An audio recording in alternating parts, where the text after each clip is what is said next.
Okay. Fantastic. Welcome, ladies and gentlemen, to this third installment of the Africa-India Global Dialogue Series titled Mining for Tomorrow: Critical Minerals, Sustainability, and Value Creation. I am Mahau, Senior Technical Advisor at the African Union Development Agency's Africa Policy Bridge Tank, a program that leverages the knowledge produced by think tanks into actionable insights for policymakers, with the ultimate goal of having evidence-based policymaking. And to that end, this collaboration with CSEP will culminate into a policy paper taking into account your insights for both African and Indian policymakers. Ladies and gentlemen, without taking up more time, please allow me to make way for my principal, Kosi Talosi, who will deliver his opening remarks. Over to you, Kosi. Thank you, Maho. Distinguished guests, esteemed colleagues, and valued partners. I'm Kosi Tulasi, Head of Industrialization, Trade, Market, and Economic Analysis at AUDA-NEPAD. It's an honor to welcome you to this pivotal discussion on mining for tomorrow, critical mineral sustainability and value creation. These webinars form a crucial part of the Africa-India Global Dialogue Series, which exemplify the deepening synergy between our two regions in confronting global challenges and leveraging emerging opportunities.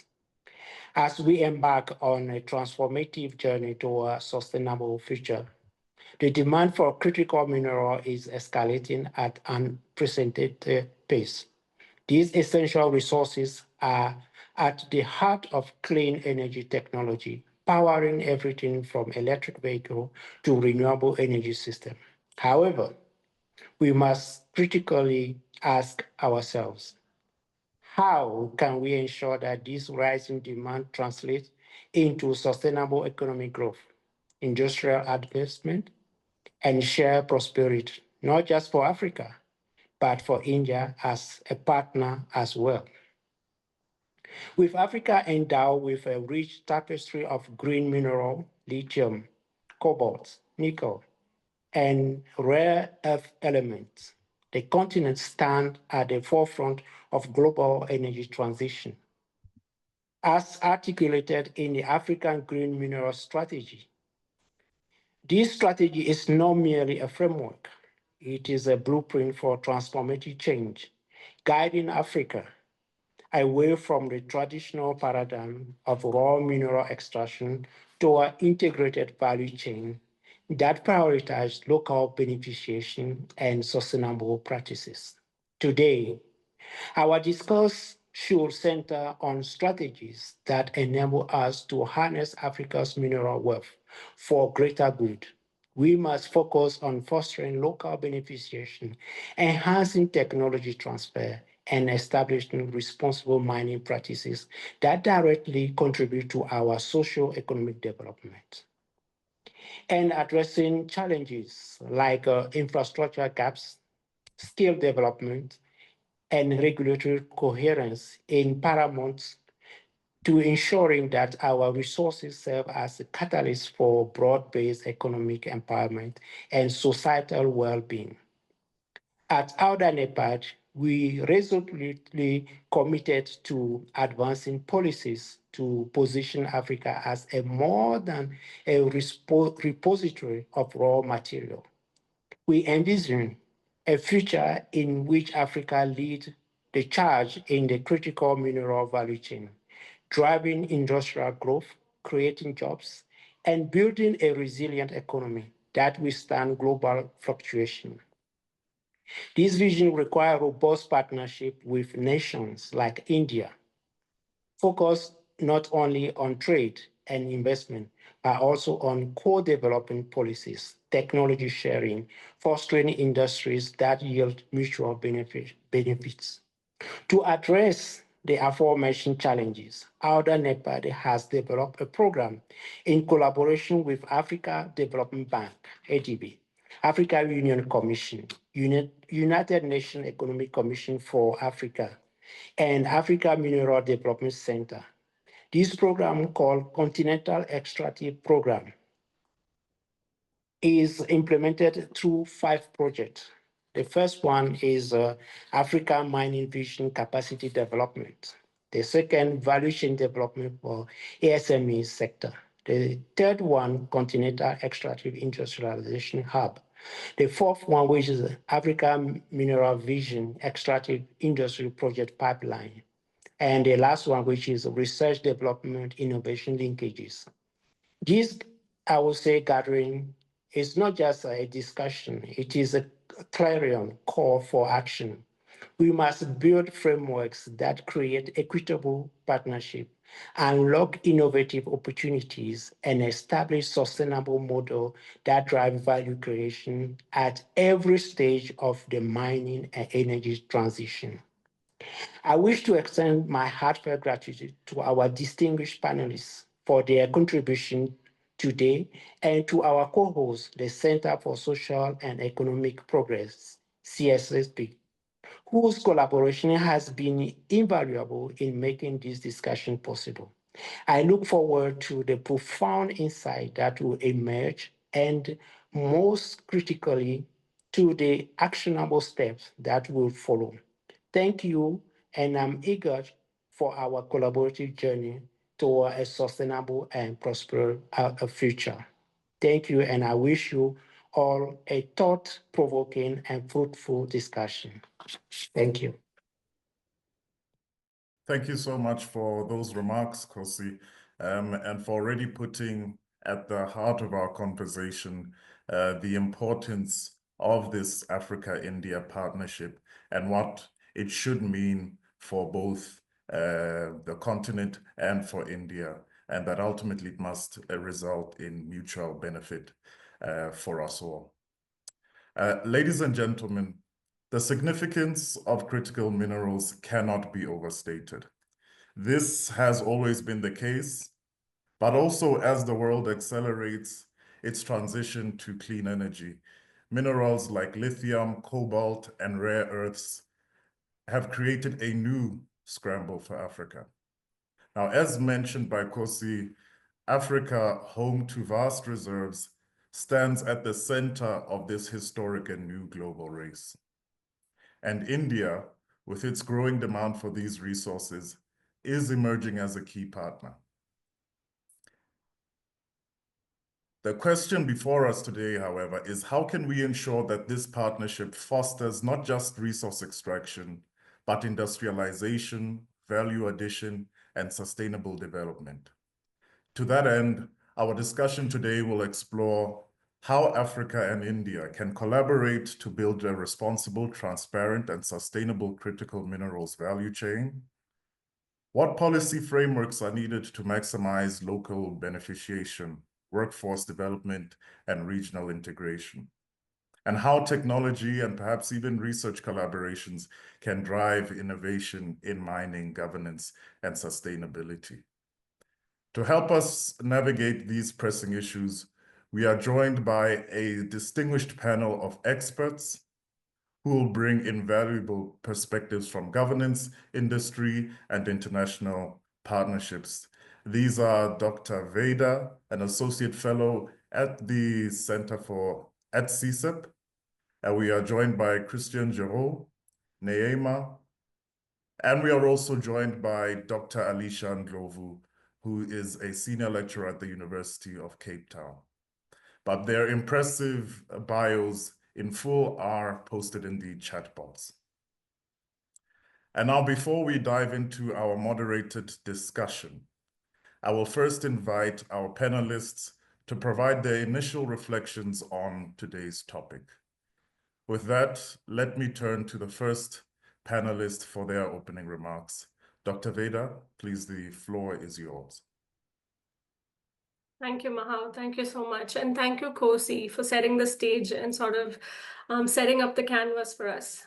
My comments today are going to be based on a paper that is recently released at CSEP. It's called India, Africa, and Critical Minerals Towards a Green Energy Partnership.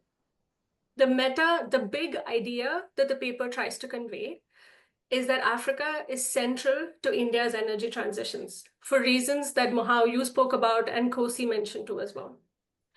And like many parts of the world, demand for critical minerals in India is projected to increase fourfold by 2030. What this means for us is that domestically, there's a series of policy reforms that are being adopted to boost exploration and mining. But it also means that we're starting to engage very proactively with mineral-rich geographies overseas. It is in this discourse that the paper situates Africa. It sort of understands and begins with the argument that India already has ongoing existing energy relations with several countries on the continent. So going forward, it tries to imagine what are 9 possible policy pathways through which we can build on these engagements as we imagine a critical mineral, sustainable, meaningful cooperation. Essentially, the message that the paper has for the African agency is that beyond the Indian government and the big industry, the India option for African governments who are seeking to advance up the value chain involve a wide spectrum of other stakeholders: research laboratories, mid-sized refineries, recyclers, small-scale companies, even technological startups. I'm happy to talk about this more in detail later, but I just wanted to say that I'm really excited to be part of this panel. And among other things, I'm really excited to see what the panelists think about these 9 policy pathways that we've sort of laid out. And maybe let me know if I was being too ambitious in imagining them up. But I'll start with that. Thanks, Mahal. Yes. Dr. Christian Giraud Neema, my apologies for tripping over your title there. You have such an impressive resume and we wear so many different hats. I wasn't sure which one to pull out, but just to correct that Dr. Christian Neema is the Africa editor of the China Global South Project, amongst many other things, which are, again, in the bio. Over to you, Christian. Mao, thank you for having me. Quick correction, I'm not Dr. Edless, not yet, but I'm a China-Africa expert and also an expert on critical minerals, following everything that's happened in that on the continent. And thank you for having me for this discussion that really comes in a very timely moment, given that we are at the heart of that debate happening on the continent. And India, as a latecomer coming into the debate, comes in a moment where there is a huge demand for diversification from different stakeholders on the continent, different producing countries. When you look at those countries, we look into one dominant country being China, and we're also looking into how the geopolitical landscape of critical minerals in the world is putting a pressure on producing countries to look for different partners to be able to diversify the supply chain in a way that when the geopolitical war that's happening takes a certain toll, no one's find itself stuck on the losing side. Everyone wants to have different options on the table. And India coming into the debate really comes at the moment where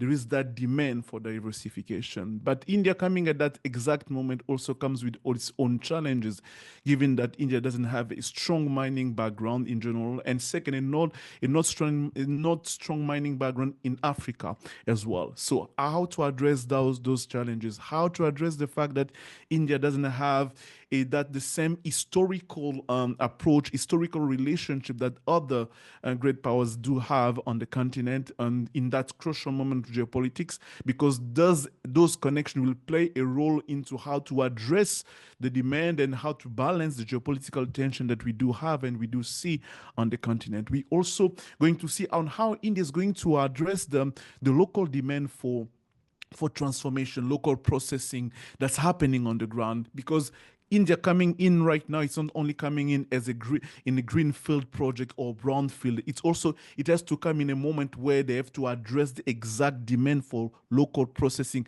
industrialization, and development that many countries are putting on the table. And all of that now puts one big question for me on the table, is like how to address the issue of time horizon asymmetry, because the geopolitical tension puts in the context where India and other great power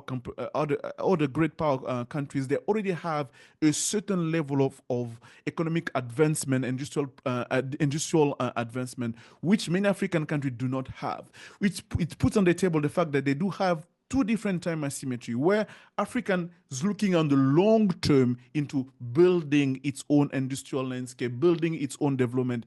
India and other great countries, they do have the need to secure right now the access to critical minerals. So which now pose the question like how those two partners are going to address a time horizon asymmetry, which also going to lead us to an agenda asymmetry. So this is the thing that I think we should be talking about as well in this discussion, that's going to help enlighten the debate for India policymakers and African-led stakeholders. I think I'm going to stop there. I don't want to go too much into the details, but I'm looking forward to this discussion.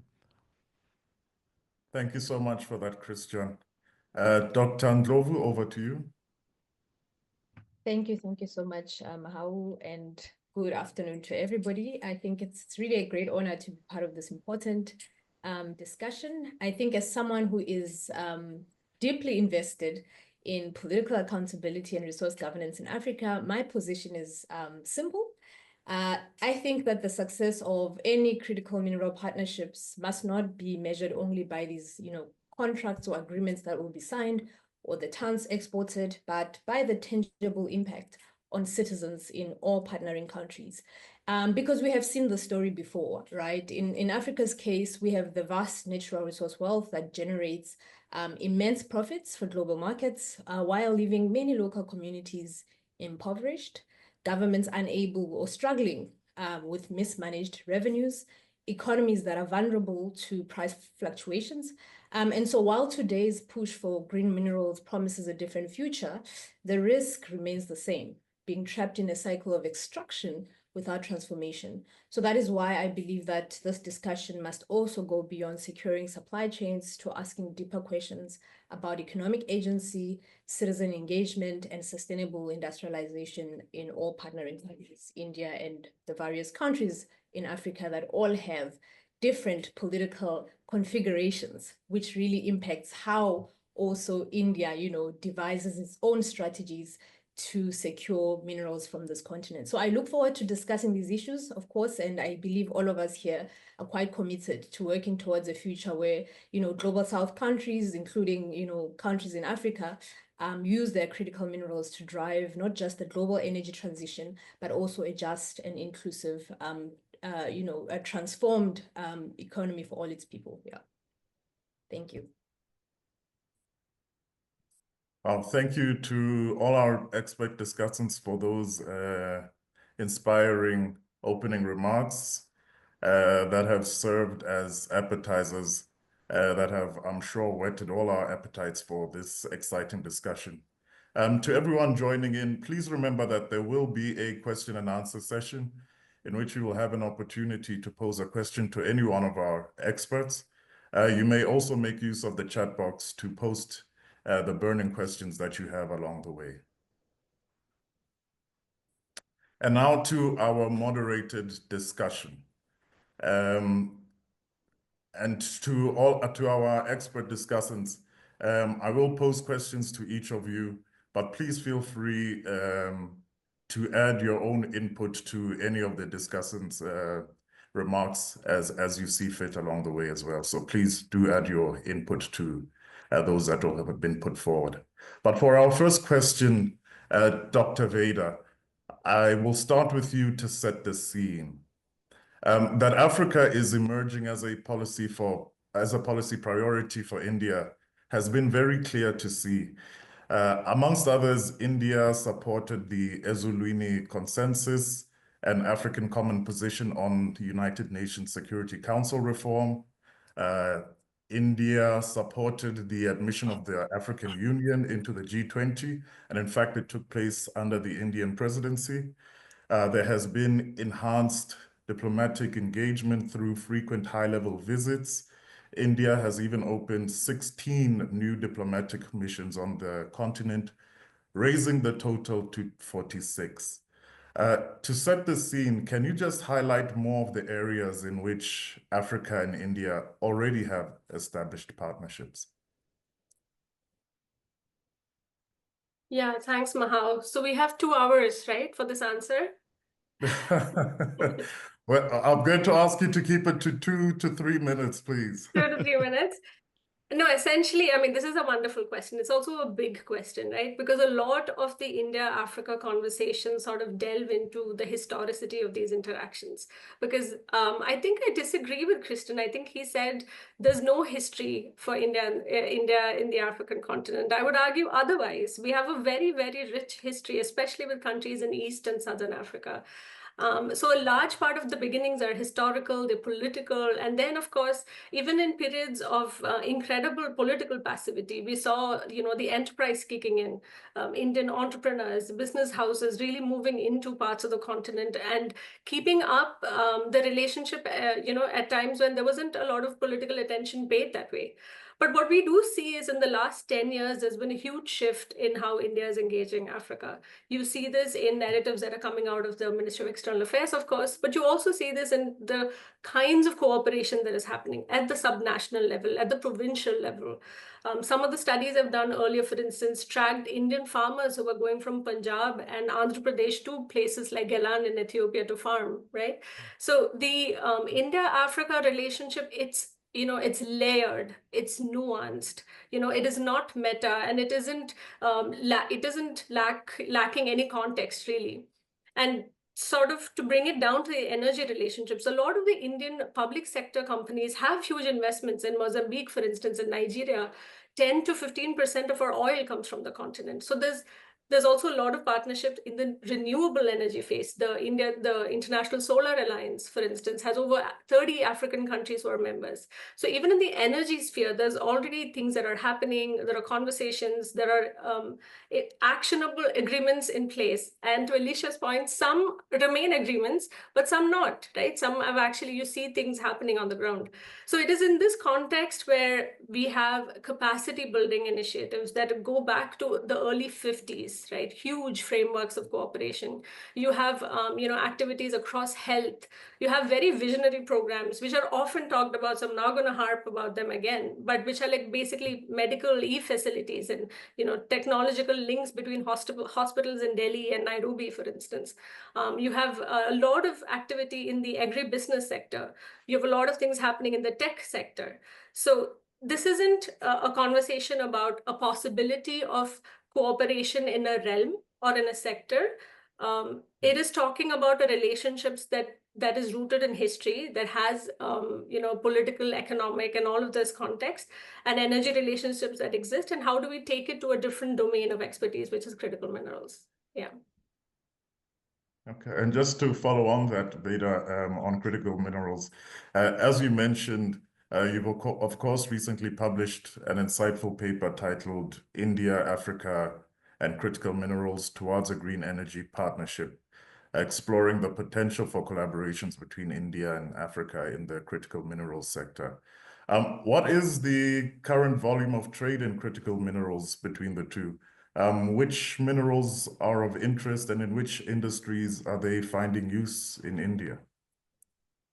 I mean, let me just sort of cycle back a little bit and give you a little bit of the context, what's happening domestically, because this conversation or this policy discourse is very much in its nascency.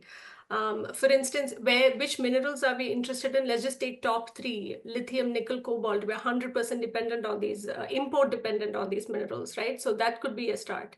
But when we looked at agreements, and India has around 9 mineral agreements that I've tracked with countries in Africa, those are at the MOU level. So we don't really know what's happening beyond these agreements being signed.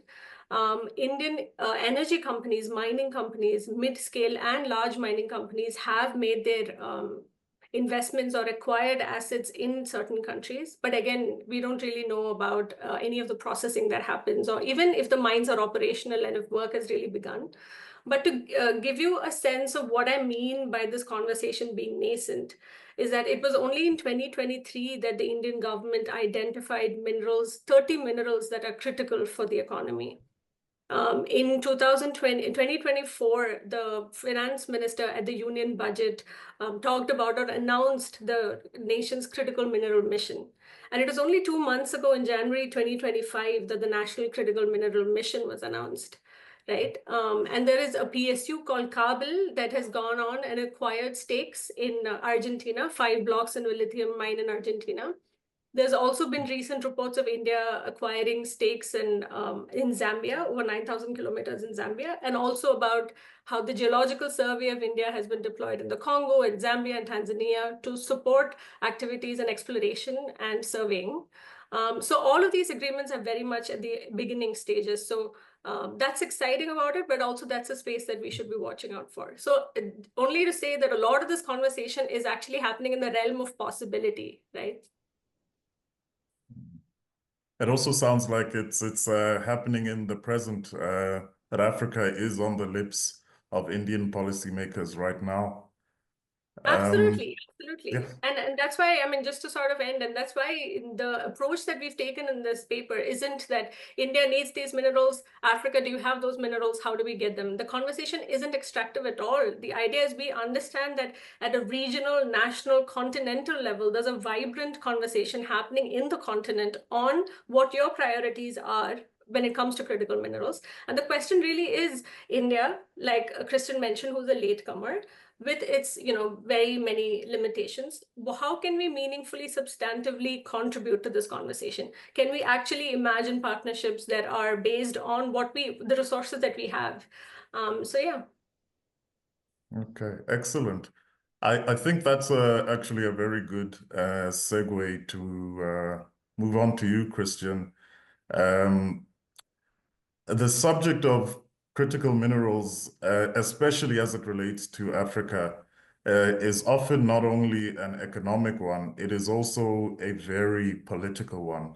One often marred by perceptions of resource extraction with very little value addition or local beneficiation on the continent.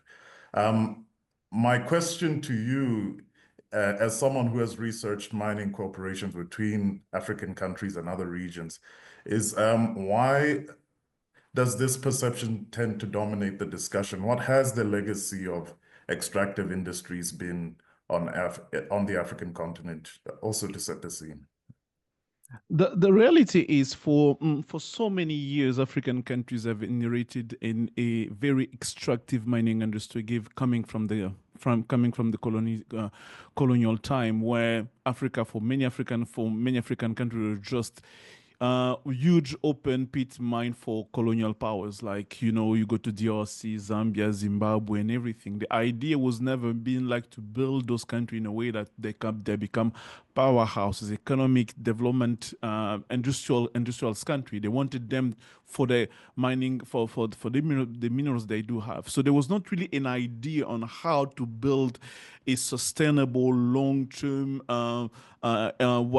mining and industries in those countries. So when those countries gained independence, the elites kind of took over the same idea, the same philosophy, and starting really just to continue with the extractive industry. And of course, when we also take into account the fluctuation of an international market, price of different minerals along the years, many countries just realized it was not economically viable to invest into transformation and processing, given that there was no investment coming into in those countries, and also given that many countries were just going through political instability, wars, and everything. So the conditions were just not there. Was just not there for countries at that time to think of like long-term processing transformation that can happen. So the idea was really much more into extraction. Later on, when we saw a relatively political stability starting to settle in on the continent, when we saw the wave of democratization happening, the reform happening in many African countries, now the debate becomes like, how do we take advantage, given the current circumstances, to start building our own mining industry, to start building the long-term sustainable mining industry? So I think it's a discussion that it was long. We started late to have that discussion, but I think it's timely right now. Even though, as I mentioned earlier, we are late into the discussion. But this is the very basic background to understand why, for so long time, extractive approach has been at the heart of the mining industry in Africa, which is very unfortunate. And what lessons can be drawn from these experiences to make sure that regarding India, then we do shape equitable and mutually beneficial mining partnerships. And I invite you all to chip in where you can in this discussion. Yes, I'm gonna be taking the word from Dr. Alicia. Talk about what not sustainability but accountability, and this is the part I think that we need now to integrate in our mining industry in Africa, because for so long we've missed that element of integrating local communities in the discussions, to think about how do we see local communities being developed in the long term through mining investment. When we talk about mining investment, it's the discussions happening in the capital city, where big mining companies talk with national government and do not integrate local communities in part of the discussion. I understand that the idea of integrating them can be politically difficult and challenging, because given the social diversification of many African countries, you cannot guarantee that if you integrate everyone, you're going to have a fruitful discussion. You can have discussion that will not stop. And I understand that the temptation to say we're going to stop everything at the national government, at the national level, without integrating people from the provincial or local level. But we need to find a way now to have all of them in the same way, on the same table, to have those discussions in a way that there's no disruption between what mining companies are doing and the way also local communities are perceiving and expecting those mining companies to invest in the local communities. And this is the part I think that, as Dr. Alicia mentioned, that there is a need to put in place mechanism that allows those the communication to happen, accountability to happen, transparency to happen, in a way that in the discussion of critical minerals, local communities do not find themselves just left with big holes in the ground, minerals being taken away, big industry being built, but no employment, health issue problem, pollution issues happening. So we need to address all of that. And I do believe that there is a need of local accountability and transparency that needs to take place among big mining industry, national government, and local communities as well. Yeah. And I think that India should be able, with Indian experience being a federal state, having those decentralization approach, I think they can also bring that experience on the ground on how to address local governance in those issues. Okay, Dr. Ndlovu, as the mining governance and accountability expert, really the expert in this particular field, this question, what have African negotiators gotten wrong in negotiating mining cooperation agreements in the past, and what should they be asking for when engaging in mining cooperation agreements with foreign entities? Yeah, I think it's a very tricky situation, and I think this is where India's strengths might come in, given the fact that it's very clear that coming into this global debate very late, but also perhaps having insufficient knowledge, as you've mentioned in your paper, Vida, in terms of Africa's interests or agendas. I think what's really important is to then think back to the shared colonial histories, struggles for independence, and the democratic ethos. That's quite important. That's something that, we know India to be one of the largest democracies in the world, but it's also experiencing its own domestic challenges. The struggles that India has domestically, economically, are quite similar to many African countries. You have a growing population, growing unemployment. The economy sometimes struggles to create jobs. These are some of the, struggles that African countries have.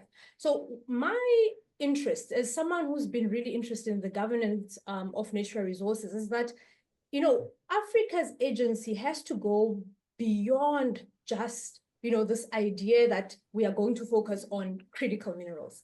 It has to be holistic agency, because the fundamentals remain the same. Historically, the continent has struggled to consolidate its democratic institutions. It has struggled to actually ensure that development, is even, right? So meaning that right now, the same questions have been asked since independence. We are still asking the very same questions. What is the key issue here? I would say that the problem is, the real missing piece, right, in this critical minerals governance is quite clear. Enforceable mechanisms that guarantee that mining wealth translates into visible improvements in daily life are missing. And this, of course, there are various issues we can talk about from national government level in terms of our own democratic institutions or state institutions, all the way to the sectoral level, right? People from Zambia will tell you that civil society has fought many times to say that they wanted those contracts to be made public, right? And that has been a struggle. So there are many issues here in terms of accountability, where our own governments have to actually decide that transparency is a key thing. We've got many tools. Not all countries are signatories, for example, in Africa to the EITI. It's just a basic example. Countries choose if they want, to be part of it or not. So without stronger, I think, political accountability and active citizen oversight, where citizens, by the way, because we know this industry to be, quite, for an average citizen, it can be quite mysterious because people don't really know how the sector works. Without actually bringing that knowledge and awareness in very simple terms through clear reporting, etc., and ensuring that the political economy of information in this industry is accessible, we are going to have problems, and and the revenues, for example, will continue to disappear into elite networks rather than benefiting broader populations. Oh, thank you so much for that. Kosi, I'm sure you're coming in to provide us those framework and the infrastructure gaps that particularly address the shortfalls that Alicia has just identified. Yeah, thank you, Mao. For me, just to kind of give a brief on the African green mineral strategy. And also raise the question when we talk about critical mineral, who is it critical for?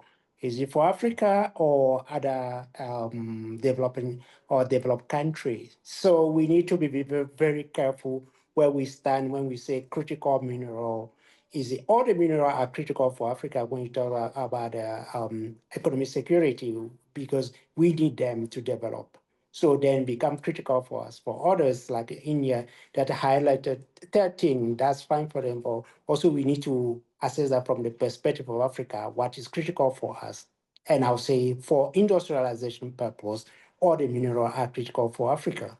So coming back to the just approved and by the Assembly of African Union Head of State and Government on the African green mineral strategy, we need to look into 4 pillars that are clearly defined in that, which the first one, which is advancing mineral development, is a very important to kind of, we talk about geological knowledge and conducting feasibility study.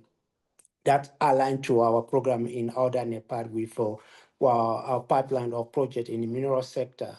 And also the second pillar, which is about developing people and technical capability. That's where we fall short, and we don't know what is underneath.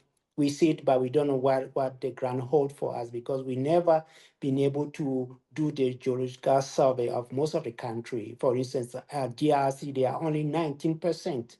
They don't know this at 81% of the land holds in terms of mineral resources. So it's important to be able to do that and have the technology and the capability to identify what mineral we have. And also the value chain is one of the things that we grapple with. We don't really understand how to, for instance, achieve equitable resource-based industrialization, which is something that up to today, we talk about industrialization, we never really grasp that in terms of what we require. That's what I was alluding to the question, critical mineral, who is it critical for? And also the last one, which is about mineral stewardship, to have a responsible guide in terms of looking at the environment. And the last discussion was talking about stewardship, and was talking about the contract and the community. So we need to be transparent in that area to see what the contract holds, what are the in and out of those contracts in terms of exit, and what what are the responsibilities? We look at the social governance aspect of the green mineral transformation, utilization of other material, reuse, recycling. That's very important if you want to keep our environment for the future generations safe and leave a legacy that is enable them to be able to continue where we will be stopping. Thank you, and I'll come later on. Okay, thank you so much for that. Perhaps then, Veda, this is a good point in which we can ask then, in terms of addressing these pitfalls that Kosi and Alicia have highlighted, what value propositions is India putting forward to African countries? What is a partnership with India bringing to the table in terms of African agency, and that is unique to how it's done business in the critical mineral sector with other partners in the past? Yeah, thank you, Mahal. I just want to quickly respond to what Kosi said. It's one of the last 1 year of writing this paper. I think one of my favorite top 3 quotations I've heard is from Merit Kitao, who is the interim director of the African Minerals Development Center. And she, at one of the conferences, said, she was asked this question about criticality, right? And she said, criticality is in the eye of the beholder, right? And there's just so many different definitions of what is critical to who. But one of the ways I think when we're discussing in serious measures about an India-Africa cooperation in this realm would be to find what are minerals that are common. And that is, again, an exercise that we do in this paper to try and find minerals that are, from the African Green Minerals document, critical to Africa, and those in India, and to sort of see how do we then build these value chains and sort of work on these minerals specifically. I also want to just point out, and I think it's important to contextualize this, that this entire, all of these issues that we're talking about, the environmental issues, the issues that are facing the mining communities, this isn't specific to Africa. I think it's important to mention that, right? This is true of any producer country or producing state, right? This is a lot of these challenges are faced in mineral-rich countries in India, mineral-rich states in India.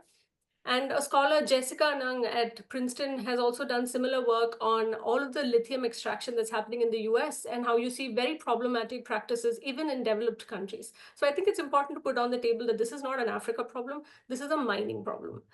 And now to the question of what does India bring to the table, right? And I think, like I mentioned, there are a lot of things in the realm of possibility that we discuss. But essentially, I'll talk about 3. Kosi already talked about the importance of surveying and exploring. I think, honestly, the Geological Survey of India's role in this, I think, is going to be transformational. This is a very old organization at the 175th year of its foundation this year. So, and this is the first time that we're hearing reports of how the GSI is going to be deployed to countries in Africa to work alongside other partner institutes in these specific countries. Another very exciting thing that I talk about in the paper is the role of these startups, these technological startups. Now, this again is very new in India, the entry of these technology startups in the mining value chain. And essentially what we found when we were writing the paper is that there are these startups in Bangalore and Calcutta who are doing a lot of things across the mining value chain at the same scale, but at a fourth of the cost and without a lot of the environmental, issues in place. So how can these, these tiny organizations who are already working in other countries like Indonesia, in various forms of exploration and so on, how can they be a part of the Indian option that it presents to African countries? And finally, and talking about the private sector, there's also the major infrastructure construction companies, right? And I know when we talk about infrastructure development in Africa, the first Asian country you're going to think about is not India. But the fact remains that these big Indian infrastructure majors are already investing like $130, $180 billion annually across the continent, right? Building transmission lines, hospitals, roads, bridges.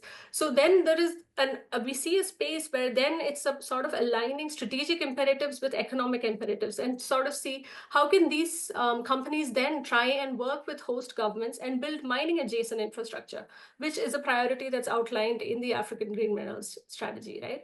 And then finally, the thing about capacity building, again, what Kosi talked about, right? We already have existing frameworks in place. There are MOUs that have been signed between Indian educational organizations and those in Africa. The Indian Institute of Technical Education, IIT in India, the first IIT to go global is the one in Zanzibar, right? So there are many frameworks of cooperation that already exist. Now, I think the idea, and it's already happening, one way is a lot of the interministerial conversations that are happening about how do we sort of get these guys to work together and speak to each other, because one of the big problems is there is a lack of coordination across these many ministries, because as you know, critical minerals isn't just an energy question, it is just isn't an economic question. So it's that. But to your question of what does the India option bring to the table, there are several, there are many, multiple, 9 to be exact, that we sort of point out in the paper. So yeah, short answer is read the paper. I will ask you then, Veda, as you point out that your paper does identify 9 policy pathways that align African needs with Indian strengths. And I hope this isn't like asking you to choose which of your children is your favorite, but could you just highlight maybe the most important 3 of those 9? And then we can engage in a discussion around those 3. Yeah, sure. And just to be quick, very quick, I think the big question in India and the big task that we've had to do is Africa isn't a monolith, right? It's, it's so different, it's so diverse economically, culturally, socially. So one of the pathways is to say which parts of Africa should we start engaging with, and we have this whole exercise, this mapping exercise that we've done, and we sort of point towards the SADC region and say, maybe start with Southern Africa and the other countries in the SADC region to build relationships with. So the where in Africa question is sort of, I think, interesting. And it's just, again, it's just to start. This is super nascent, super beginnings, but, and I'm sure Kristen has something to say about this. I'm sure he does. Christian, please go ahead. No. I read the paper. The paper is very interesting and very rich. It's very rich. Read comes with different ideas and the way to look into India's engagement in critical minerals. And she mentioned SADC because when I read the SADC part, I was like, I laughed and I was like, I'm gonna bring it during the discussion because in the paper they went in the direction I would not advise any countries or any stakeholders to engage with Africa in that regard. Few months back, I was in Europe having the similar discussion. I was telling them my point of view is I believe that you should not be engaging SADC country as a grouping countries, and I would always advise to go for a bilateral relationship engagement more than a regional engagement for simple reason. Because the idea in the continent, especially in the SADC, is to say, you know what, we should be pulling resources together to help us address the different issues that we cannot address alone, so we can engage with different partners. But the problem is the idea of pulling resources also comes with the idea of competitions, because when you want two countries to work together, they're all looking into the advantage they're going to make out of that cooperation, especially when you look into the fact that we are under a geopolitical competition context here. So each country wants to take the advantage on its side. So we have the case of the DRC Zambia. They signed an MOE in 2022. It never really left the ground. Why? Because at some point those tensions became a center point of disagreement between Zambians and Congolese to say where we're going to build the value chain, where we're going to build the transformation, the processing entities. They had the DRC, Zambia, United States agreement. Same thing happened. So just to tell you that, for me, if from an African perspective, I would advise Indian policymakers to look into SADC, yes, but to look into a bilateral relationship, to identify one country, to say, we're going to start to engage with one country, because one country is already enough of a challenge to address in these current circumstances. So when you take when you take 2 of them, 3 of them on a multilateral cooperation, you're just making the task much more difficult for India to engage in a very valuable way. So when I read that, I was like, I have to mention that I do believe that SADC, yes, is a good starting point, but it also comes with a lot of geopolitical tension, because SADC has a lot of geopolitical center point and discussion, not only within SADC but also externally. But I would also advise for a bilateral engagement, pick one country and start to engage on a lower level, and say, to grow the relationship, later on to think of extending to another country, into a third and fourth country maybe. No, thank you so much for that, Christian. I think I will pose this one to Alicia before we head into our question and answer session. Just a reminder to everybody who's logged in that after this question, we will be heading into a question and answer session. You are welcome to raise your hand and we will let you join the discussion. You may also post your question in the chat box, and we already have some. So I'm going to ask you a forward-looking question before we head into the question and answer session, Alicia, because I should think that part of the benefit of having South-South cooperation between Africa and states like India that are rapidly industrializing is that hopefully they're able to share knowledge and experiences so that Africa itself can industrialize.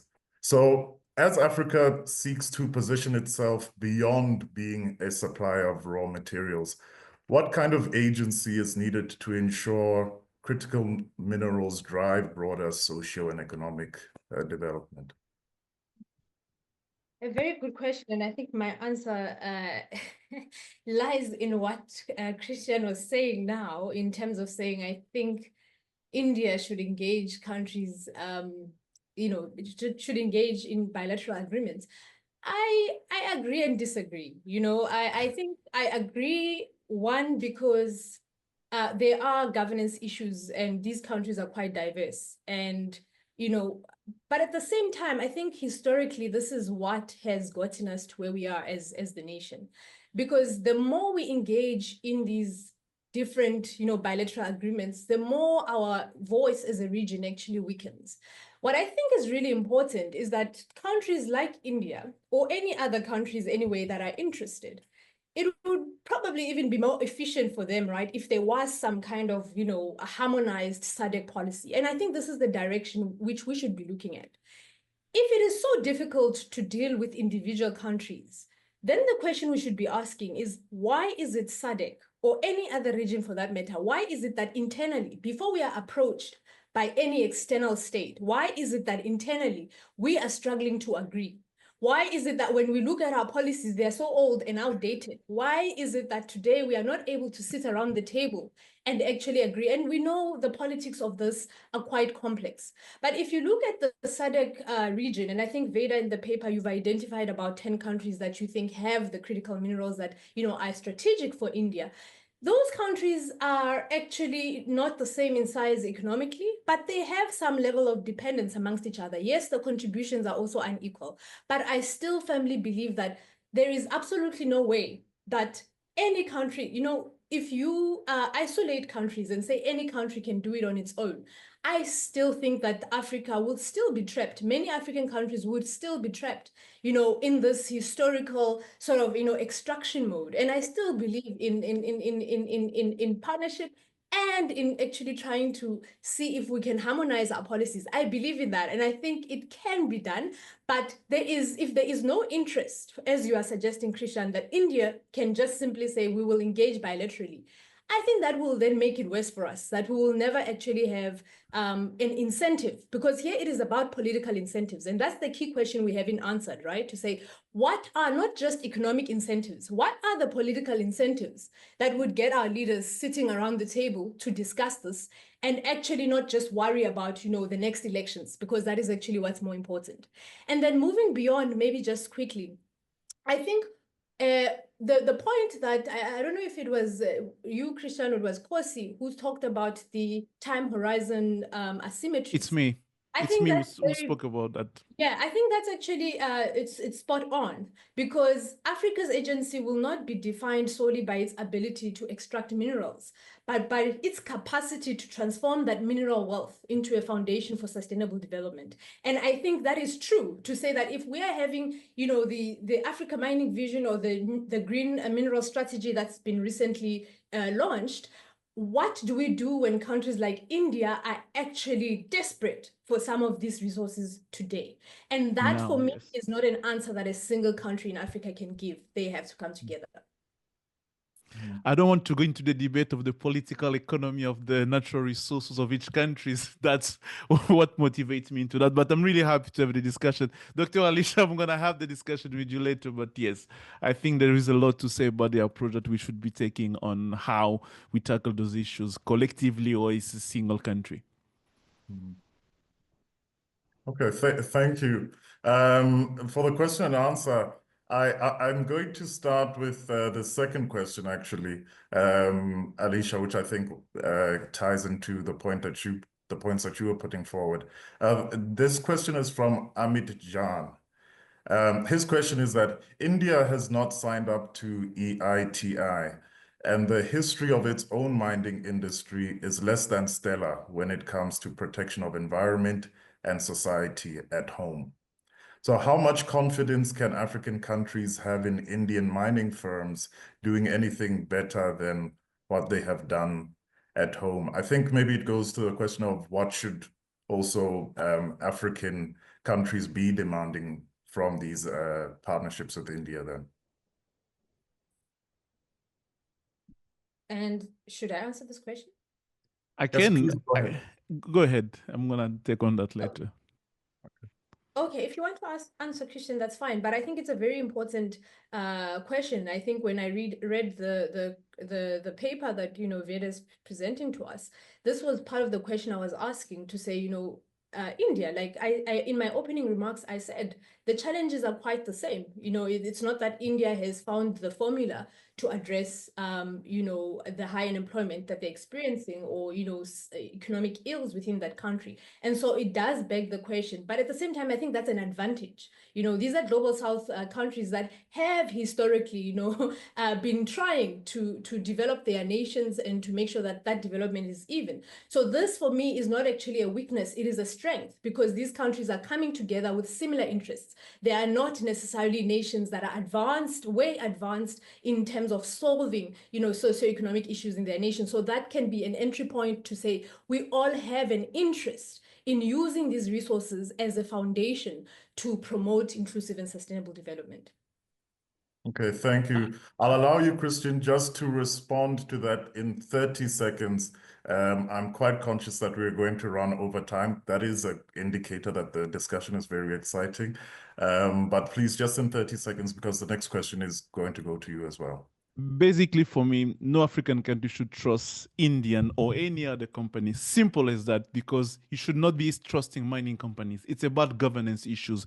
If you do not put strong regulatory measures and policy on the ground and follow through that are implemented on your countries that you can be India, United States, China, whatever mining companies, you will take the short road, you take the shortcuts by polluting the environment, because it's easy, it's cost effective. So the answer is not about if India has historically background to having that. The question is much more, what's the political landscape we do put in our countries, in a way that whether you being India, China, US, any kind of country, when you come, you do abide by the norms and regulation that we put in place so our environment is not polluted.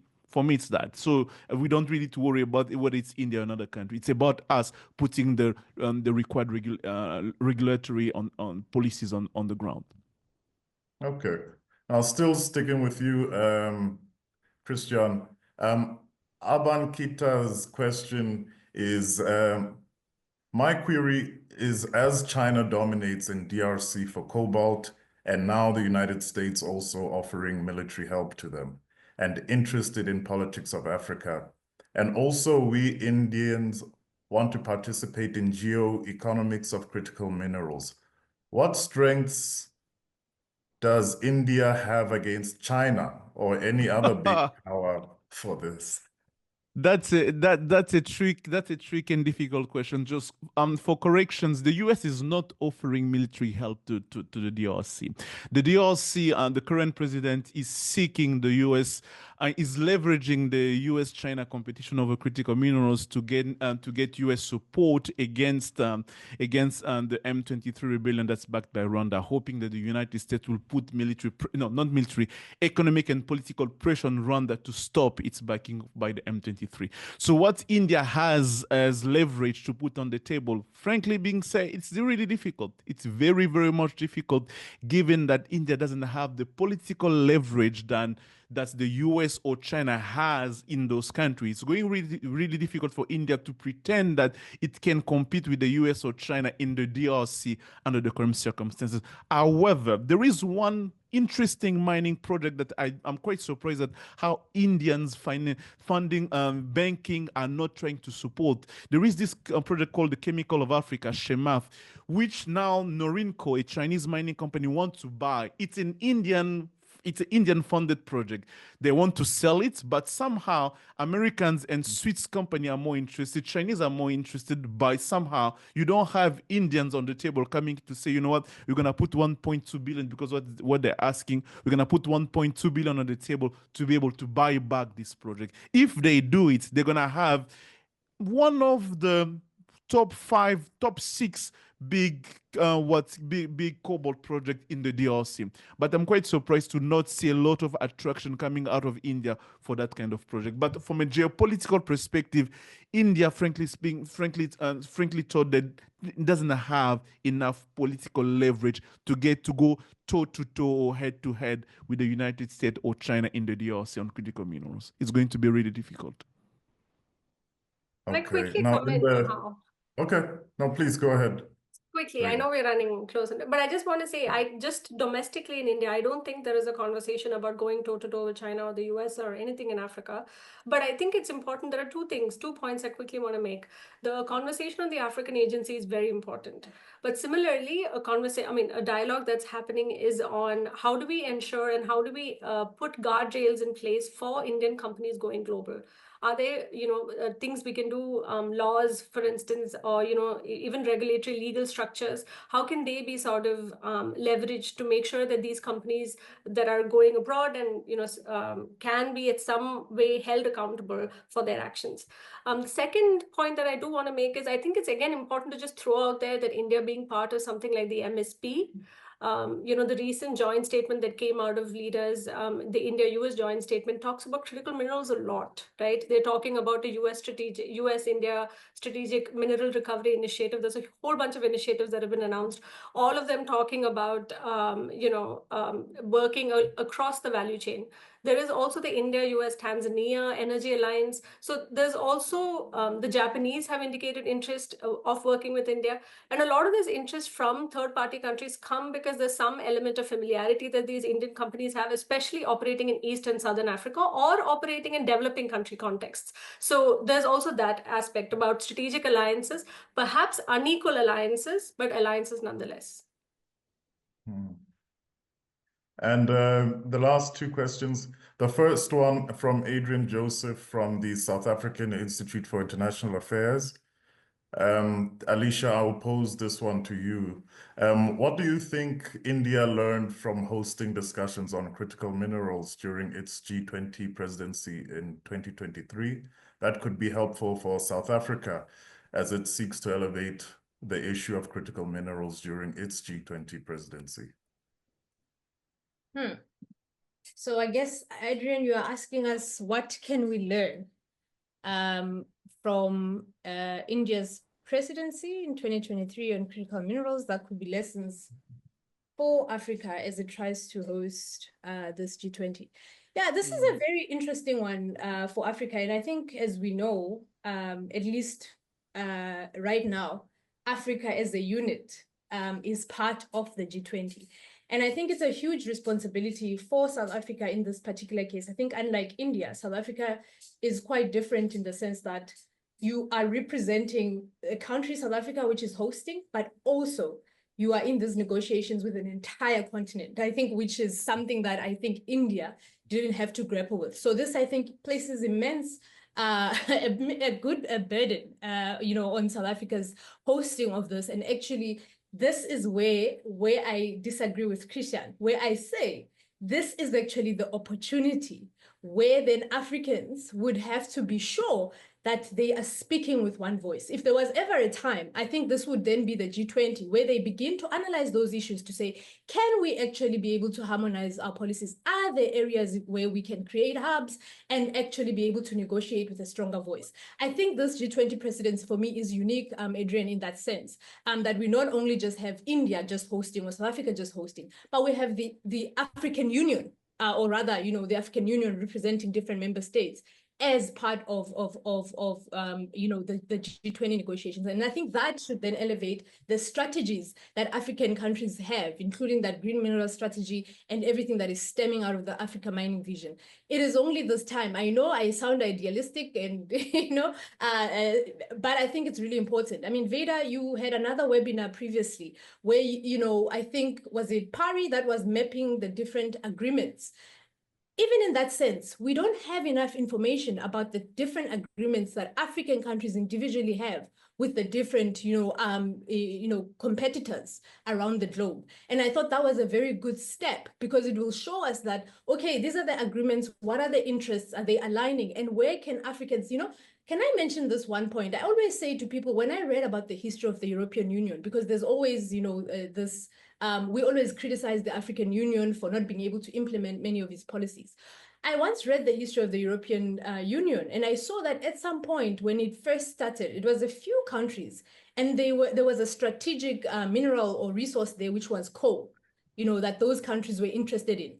So meaning that it didn't start very broadly with, come with a list of 30 critical minerals, let's see what we're going to do with them. There is absolutely no way. It's going to be cumbersome. It's going to be a very difficult job to say that we should agree on the 30% reserves that we have in Africa and the different, the diversity of resources, because that is also uneven, right? Countries don't have the same resources or minerals. Some countries are still oil dependent, some are coal dependent. In South Africa, coal is a critical mineral, according to our minister, even though we are in a transition, right? So we need to ask ourselves a question right now with this G20 presidency. Are there particular resources to the eye of the beholder, as Marit would say, that African nations can galvanize around? It cannot be everything. If South Africa says we have manganese, PMGs, this and that, gold, it can't be everything. But we at least need to know, with Zambia, with DRC, is it possible to at least get something done, implement something, let us see results? So that's what I think. Okay. No, thank you. In the interest of time, I am going to combine the last two questions. And unfortunately, ladies and gentlemen, I won't open up the floor to any further questions after these two. Alicia and Christian, I will give you 20 seconds each to add your take to these questions that I'm combining. They are from SP and Constantino Xavier. Are there any grassroots movements in Africa that advocate for appropriate social safeguards? What challenges do they face, and what can they leverage to make their voices heard? And in what ways may India's open federal and democratic governance experience then be of interest to state capacity building in African countries? I think those two questions are related, both at a macro and micro level, in terms of building the capacity of African states.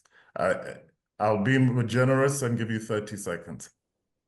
So no, African countries are not short of civil society organization advocating for good governance, transparency in the mining industry. They are very much vocal, very much present. We have Zela in Zimbabwe. We have another organization, the DRC in Zambia as well. There are quite a lot of them. The issue they're facing, it's much more governance issues and transparency and the rule of law. The reality is we have rule of law, we have institutions, but those laws to be implemented and as an institution to follow through are different other issues that needs to be addressed. And this is the part where you also have the political economy of each country. That's why I don't want to go back in the debate with Alicia, but the reality is governance, different countries have different political profile that just leave different space for civil organization to be present and to have impact. If, for example, civil society in South Africa will have much more impact in the mining industry than the ones in Zimbabwe or the ones in the DRC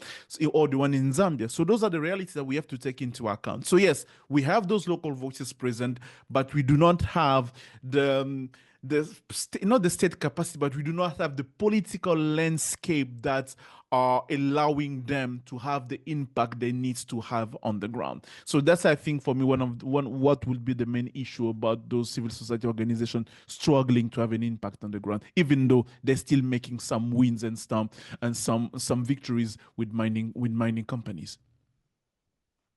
Alicia?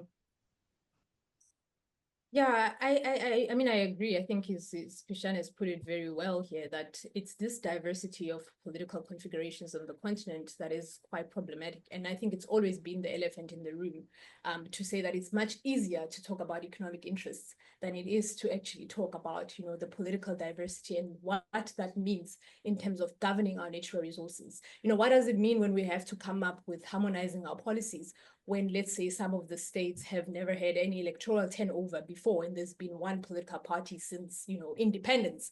And exactly. Also not just diversity in terms of electoral competitiveness, but in terms of, party institutionalization. We have political parties that are running these countries. Some are, more capable than others. They've got, they're quite entrenched in terms of citizen and party linkages, but it's not the same, and there are advantages to both. Speaking about those time horizons that Christian was talking about, there are trade-offs that we need to actually worry about, because when we talk about mining, which we know that, investing in that industry means that it's a long-term game. It's also, of course, not good for mining companies to have instability in terms of different political parties coming in all the time. However, as citizens of Africa, we obviously want the competition, because in our minds, we assume that that is the only way we can hold our leaders accountable, is if there is some turnover. That turnover is not always good for business, but at the same time, we want to see it. So how do we resolve the trade-off of electoral competitiveness and also needing sustainability in our economies? So I think that is a stability.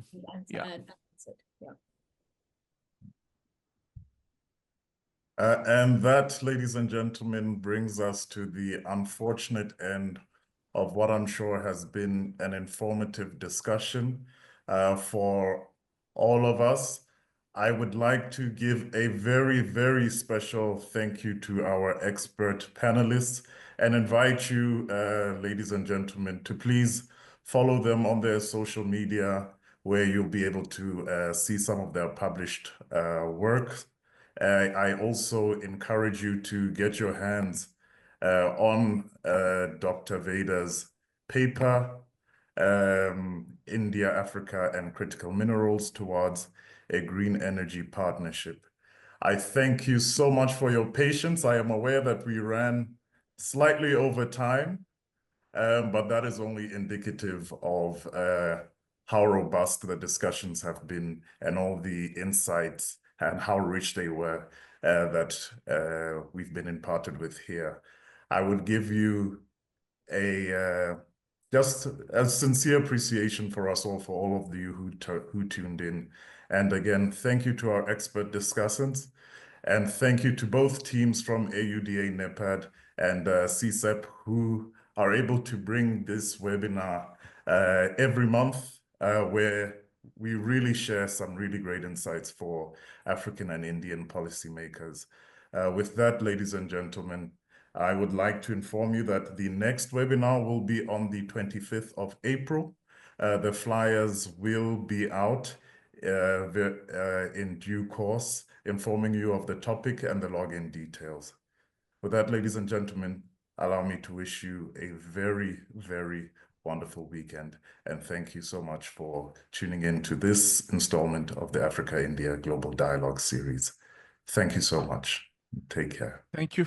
Thank you for Thank having you. us. Thank you. Thanks. Thank you. Thank you.